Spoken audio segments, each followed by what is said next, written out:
Scotland's former First Minister Humza Yousaf faces probe after $250,000 donation to Gaza. This post received a score of 7,900, with an upvote ratio of 87%. Here are the top comments in response to this article. Just pure coincidence his family got safe passage from Gaza one day later. He's too bust moaning about the amount of white people in parliament in a white majority country, but conveniently abstains from gay marriage vote.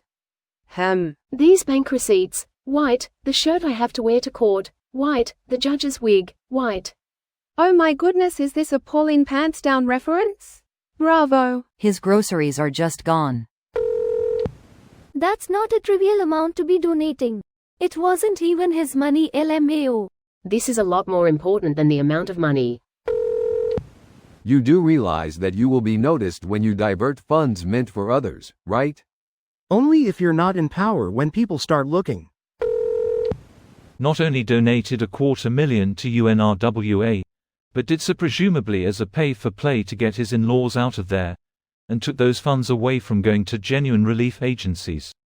So a nice little combination of supporting terrorists, corruption, and nepotism. Good fucking riddance to him. At least his tenure was brief. Should be arrested. Ah yes, Islamophobia, the word the Islamists worked so hard to introduce to the West. And it has worked wonders to silence critics, and turn them into victims at the same time. Just weird how anti-Semitism increases in every city where we see an increase in our Muslim population here in Sweden, and not the other way around. I've often wondered about this.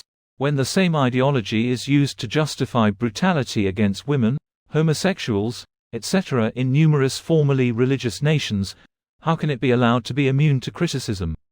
It would be like inventing and popularizing a term like white supremacy phobia.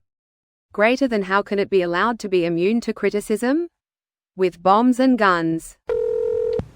Greater than, I was the first Muslim leader of a Western democracy. And I say Islamophobia has poisoned our politics. Then gives Hamas $250,000? Not a great look, EH. The fact he even got elected shows how tolerant the West is. How many non-Muslims get elected in Islamic countries? How many of us can safely even live there? Most of us cannot without receiving threats to convert or harassment for not converting. Let's not even start on what they do to rainbow people. Careful here, mate. I've got banned from Europe for saying that Muslims hate LGBTQ people. SNP Self-Destruction Speed Run Challenge. Can someone explain why we give aid to Pakistan? They tacitly supported Al-Qaeda for 20 years, and gave quarter to bin Laden when he was the most wanted man in the world. But beyond that, they're a fucking nuclear power. Those aren't cheap. If they've got money to threaten India with nukes, they've got money for everything else they need. Especially Scotland, of all fucking states. It's our policy to get rid of our nukes to free up money to spend on more important things. This video was automatically created by Reddit to speech. The article and comments in this video were selected from Reddit according to their upvotes, and any paraphrasing was performed by smmry.com, without any human intervention.